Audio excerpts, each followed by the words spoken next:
Assalamualaikum warahmatullahi wabarakatuh. Materi pembahasan kita hari ini yaitu terkait dengan qalqalah, tafkhim, dan tarqiq. Langsung saja kita ke pembahasan yang pertama yaitu qalqalah. Qalqalah sendiri artinya yaitu goncangan atau pantulan suara secara tiba-tiba sehingga terdengar getaran suara. Lah, huruf dari qalqalah itu sendiri terdiri dari 5, yaitu qaf, to, ba, jim, dan dal. Lah, kelima huruf tersebut dinamakan huruf qalqalah. Dan qalqalah sendiri itu dibagi menjadi 2, yaitu qalqalah sugro dan qalqalah kubro. Untuk yang pertama, yaitu qalqalah sugro, terjadi apabila ada salah satu huruf qalqalah yang berharokat sukun atau mati, bukan karena waqaf. Biasanya itu di tengah kalimat. Lah, cara membacanya itu dengan pantulan yang tidak terlalu kuat. Contohnya, khalaqnahum dan kasabtum. Lah, untuk yang kedua yaitu qalqalah kubro. Itu terjadi apabila ada salah satu huruf qalqalah berharokat sukun atau mati di akhir kalimat karena waqaf atau berhenti. Salah satu contohnya yaitu zaujim bahij dan mayurid. Lah, cara membacanya yaitu dengan pantulan yang kuat. Itu tadi materi terkait qalqalah. Selanjutnya kita bahas tentang tafkhim dan tarqiq. Tafkhim artinya itu tebal dan tarqiq artinya tipis. Lah, pembahasan kita kali ini itu terkait lam dan ro yang dibaca tafkhim tebal dan tarqiq tipis. Lah, lam itu bisa dibaca tebal atau tafkhim ketika apa saja. Lah, ada ketentuan-ketentuannya. Yang pertama, lam dibaca tebal ketika ada huruf lam pada lafaz jalalah atau lafaz Allah yang didahului dengan huruf berharokat fathah dan dhammah.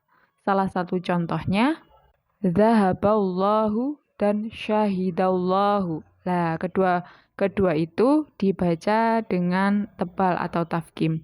Dan selanjutnya, lam dibaca tarqiq atau tipis ketika dua keadaan. Yang pertama yaitu ketika ada huruf lam pada lafaz jalalah atau lafaz Allah yang didahului dengan harokat kasroh. Lah, itu dibaca tarqiq atau tipis. Salah satu contohnya yaitu sabilillahi dan alhamdulillahi. Lah, itu dibaca tarqiq atau tipis. Dan ketentuan yang kedua yaitu apabila ada huruf lam selain pada lafaz jalalah atau lafaz Allah, lah jadi bisa pada lafaz lain gitu, perkataan bahasa Arab lain dan didahului dengan berbagai harokat, misalnya itu fathah, kasroh, dhammah maupun sukun. Itu bisa dibaca tarqiq ataupun tipis. Salah satu contohnya yaitu lakum dinukum dan khalidina. Lah, itu tadi lam yang bisa dibaca tebal atau tafkhim dan tipis atau tarqiq. Kita masuk ke pembahasan tentang ro, kapan dibaca tebal dan kapan dibaca tipis. Yang pertama, ro itu dibaca tebal atau tafkhim ketika ada 4 ketentuan. Yang pertama yaitu ro berharokat fathah atau fathahtain dan ro yang berharokat dhammah atau dhammahtain. Itu dibaca tebal. Lah, salah satu contohnya yaitu aro'aita. Lah, aro'aita itu ro-nya dibaca tebal atau tafkhim. Dan ketentuan yang kedua yaitu apabila ada ro sukun yang sebelumnya itu ada huruf berharokat fathah atau dhammah. Salah satu contohnya yaitu fil ardi.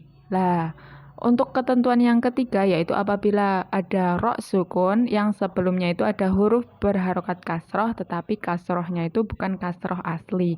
Contohnya yaitu irji'u dan irkabu.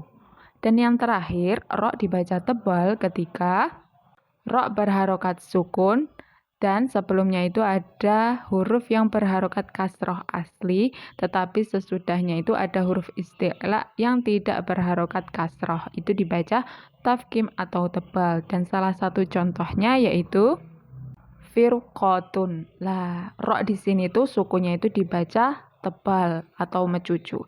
Dan selanjutnya itu ro yang dibaca tipis itu ketika ada dua keadaan. Yang pertama, ro yang berharokat kasroh dimanapun tempatnya itu dibaca tipis atau meringis biasanya. Dan salah satu contohnya yaitu rijalun. Rijalun, ro pada rijalun ini dibaca tarkik. Dan yang ketentuan kedua, apabila ada ro yang sebelumnya itu didahului dengan ya sukun. Salah satu contohnya yaitu afagoiro. Dan ketentuan yang ketiga yaitu apabila ada ro sukun yang sebelumnya itu berharokat kasroh asli tetapi sesudahnya bukan huruf isti'la. Salah satu contohnya yaitu Fir'auna. Lah, ro di sini ro sukun ini dibaca tarkik atau tipis. Dan yang terakhir, ro bisa dibaca tebal, tafkim, dan ro bisa dibaca tipis, tarkik, yaitu ketika ada ro yang berharokat sukun dan sebelumnya itu ada huruf yang berharokat kasroh dan sesudahnya itu ada huruf isti'la. Dan huruf isti'la itu ada 7 yaitu kho, shod, dot, to, do, ghain, dan kof. Lah, ketujuh huruf tersebut dinamakan huruf isti'la. Kira-kira itu tentang qalqalah, materi tentang qalqalah, tafkim, dan tarkik. Sangat singkat, apabila ada kurang dan lebihnya mohon maaf. Wabillahi taufiq wal hidayah. Wassalamualaikum warahmatullahi wabarakatuh.